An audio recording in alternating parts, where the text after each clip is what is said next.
quand on scie la branche sur laquelle on est assis. Eh bien, il ne faut pas s'étonner de la chute. C'est exactement ce qui vient de se passer entre l'Europe et la Russie. En un seul geste, Moscou a coupé le robinet du gaz, laissant Paris et Bruxelles en état de choc. Imaginez, pendant des années, l'Union européenne a publiquement promis de ne plus jamais acheter de gaz russe, multipliant les sanctions, appelant au boycott, convaincue de pouvoir s'en passer. Mais au premier vrai coup de froid, la panique s'installe. Risque de coupure de courant, d'usines à l'arrêt, de factures qui explosent, et surtout, une économie menacée de paralysie. Ironique, non? Comme cet homme qui scie sa propre branche en pensant donner une leçon, jusqu'à ce qu'il s'écroule avec. Aujourd'hui, l'Europe découvre, un peu tard, que l'idéologie ne réchauffe pas les foyers ni les usines. Alors, comment en est-on arrivé à cette impasse énergétique? C'est ce qu'on va voir tout de suite. 3 ans de promesses, de menaces et d'illusions. Voilà ce qui a rythmé la politique énergétique européenne face à la Russie. Bruxelles a multiplié les annonces tonitruantes, sanctions, embargo, arrêt total des achats de gaz russe d'ici 2022. L'UE n'en faisait pas mystère, elle le clamait partout, récoltant au passage les applaudissements de ses alliés américains.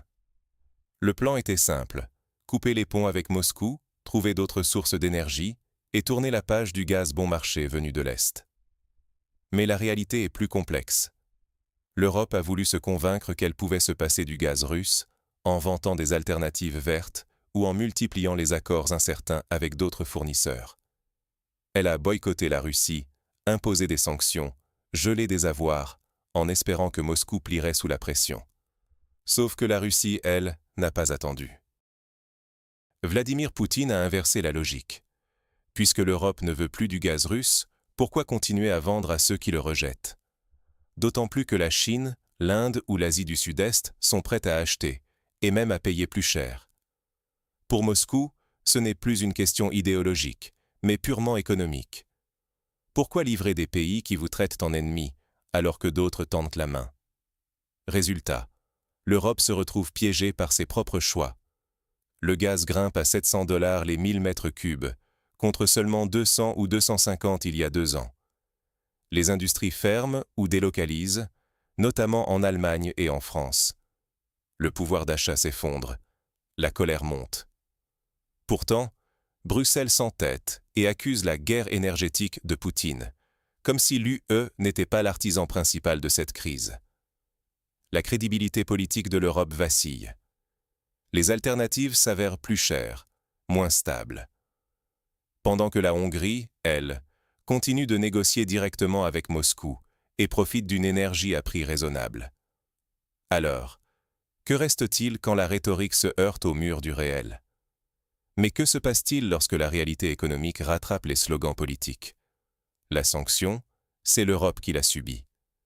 Regardez ce qui s'est passé depuis la coupure du gaz russe.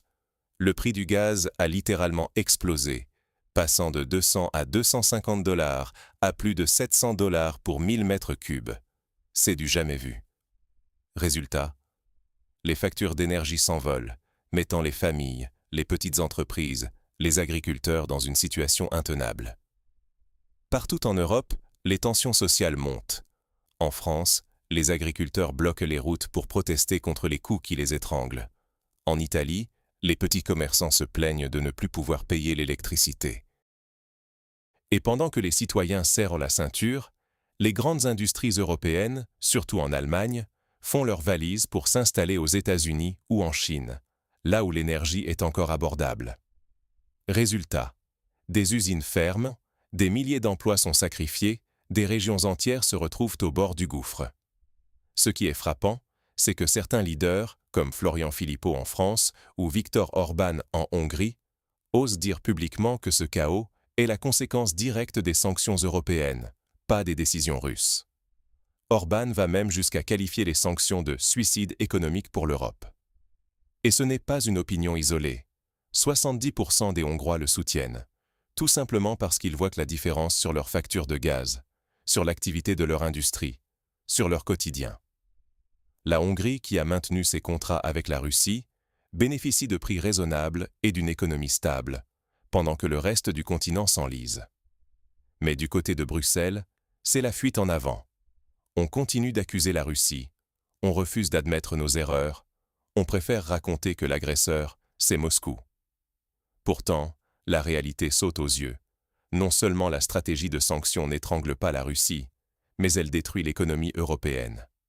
Les États-Unis, eux, en profitent, vendent leur gaz liquéfié à prix d'or, attirent nos industries, engrangent les bénéfices. Les citoyens européens, eux, payent la casse.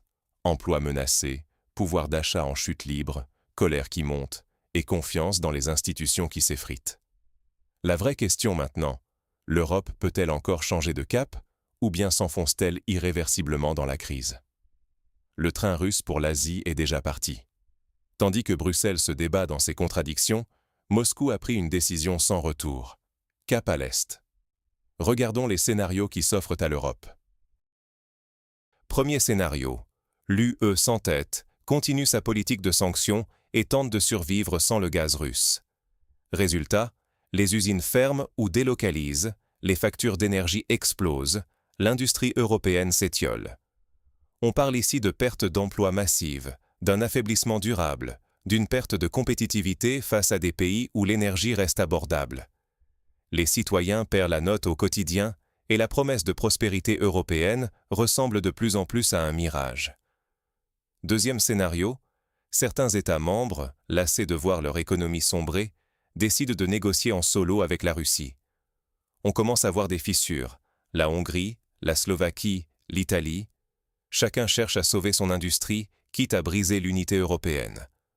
Peu à peu, les sanctions perdent leur sens, la solidarité vacille, et l'UE se fragmente. D'un côté, les pays de l'Est et du Sud, plus pragmatiques. De l'autre, un Ouest arc-bouté sur ses principes, mais dont les citoyens s'impatientent devant le coût réel du boycott. Troisième scénario, la fracture devient irréversible. L'UE n'est plus ce bloc soudé capable d'imposer une vision commune. Elle se disperse entre ceux qui veulent survivre économiquement et ceux qui préfèrent s'accrocher à une posture idéologique. Dans tous les cas, la Russie n'a pas perdu au change. Pendant que l'Europe s'essouffle, Moscou développe de nouveaux partenariats en Asie. Chine, Inde, pays de l'OPEP+, tous ravis de signer des contrats sur le long terme, sans conditions politiques. Le rouble reste stable, le budget russe bénéficie de recettes importantes, la croissance dépasse même celle de l'Europe. Ce qui est irrémédiable, c'est la perte de l'Europe. Plus de gaz à prix cassé, des industries qui s'effondrent ou partent aux États-Unis, et un pouvoir d'achat en chute libre. Le choix de la Russie est fait. Elle tourne le dos à un continent qui, 3 ans durant, a brandi la menace du boycott sans anticiper les conséquences. Quand le fournisseur se retire, il est déjà trop tard pour supplier. Le risque pour l'Europe, c'est de se condamner à la marginalisation, de devenir un acteur secondaire dans un monde qui n'attend plus qu'elle se décide. Mais alors, après une telle déroute stratégique, quelles leçons concrètes l'Europe doit-elle tirer pour espérer rebondir? Quand on préfère les faits au discours, on évite l'humiliation. Et justement, les faits sont têtus. La Russie n'a rien fait d'autre que d'agir en entrepreneur rationnel. Elle a choisi ses clients, adapté ses routes d'exportation et préparé ses arrières avant de tourner le dos à l'Europe. Aucun accès de colère, aucune déclaration dramatique, juste du business. L'Europe, elle, s'est enfermée dans ses postures idéologiques, refusant d'admettre que les mots ont des conséquences. 3 ans à clamer qu'on se passerait du gaz russe, pour finalement supplier qu'on continue à vous livrer, mais à prix cassé. À force de jouer les durs pour plaire à l'opinion publique, Bruxelles s'est retrouvée piégée par sa propre arrogance. Regardons ce qu'il s'est passé ailleurs. Des dirigeants comme Viktor Orban, en Hongrie, ont mis de côté les slogans pour défendre l'intérêt national. Résultat, des contrats avantageux, une économie protégée et un soutien populaire qui ne faiblit pas. Parce qu'au bout du compte, ce sont les citoyens qui payent à la note. Factures d'énergie qui explosent, industrie qui délocalise, pouvoir d'achat qui s'effondre. Le récit occidental, qui présentait l'Europe comme victime d'une agression énergétique russe, ne tient plus face à la réalité économique. C'est la politique idéologique qui a fragilisé l'Europe, pas la Russie qui aurait coupé le robinet par pur machiavélisme. Alors, Quel est l'enseignement pour l'avenir? Le réalisme doit reprendre le dessus. Il ne s'agit pas de renoncer à des valeurs, mais de comprendre que l'idéologie ne chauffe pas les maisons et ne fait pas tourner les usines. Les citoyens attendent du pragmatisme, pas du théâtre. Se lier à des partenaires fiables, anticiper les conséquences, diversifier vraiment ses sources. Voilà ce que l'Europe aurait dû, et doit encore, apprendre. Parce que l'enjeu est colossal. La prospérité, la stabilité sociale, la crédibilité même des dirigeants européens. Si l'Europe ne revient pas à une politique énergétique fondée sur les faits, elle risque de s'enfoncer dans le déclin. La boucle est bouclée. Alors, qui sont les vrais gagnants et les vrais perdants dans cette partie d'échec géopolitique? La branche est tombée, mais qui se relève? Voilà la véritable question. Beaucoup avaient prédit que la Russie s'effondrerait sans l'Europe, que l'arme du gaz finirait par se retourner contre Moscou. Mais la réalité est tout autre. Alors que l'Europe grelotte, ce sont les Russes qui observent la scène, impassibles, sur l'autre rive du fleuve. Eux ont déjà pris leur décision, construit de nouveaux ponts vers l'Est et trouvé des clients en Asie, bien contents de payer rubis sur l'ongle. Le gaz russe ne reviendra pas à bas prix, et même si Bruxelles venait demain supplier, le train est passé. Ce qui frappe aujourd'hui, c'est le contraste. D'un côté, des dirigeants européens qui, au nom de beaux principes et sous les applaudissements de Washington, ont sacrifié la prospérité de leur continent. De l'autre, une Russie pragmatique qui a simplement agi en bon commerçant. En choisissant la stabilité plutôt que l'idéologie, elle a écarté les partenaires toxiques et cherché la rentabilité ailleurs. Pas besoin de triomphalisme, les chiffres parlent d'eux-mêmes. Le vrai drame, c'est que ce sont les citoyens européens qui paient le prix fort. Pouvoir d'achat en chute libre, industrie qui ferme, chômage qui menace, tout cela pour défendre une vision qui, sur le terrain, ne chauffe pas les appartements et ne fait pas tourner les usines. Les sanctions de l'UE, brandies comme une arme, se sont retournées contre ceux qui les ont votées, révélant un aveuglement collectif et une incapacité à anticiper les conséquences réelles de ces choix. Alors aujourd'hui, l'Europe se trouve à la croisée des chemins. Persister dans l'illusion que l'idéologie compensera le manque de gaz et l'explosion des prix? Ou bien accepter l'évidence, reconnaître les erreurs et retrouver le sens des réalités? C'est un choix d'avenir, et il n'appartient pas uniquement aux élites politiques, mais à chaque citoyen.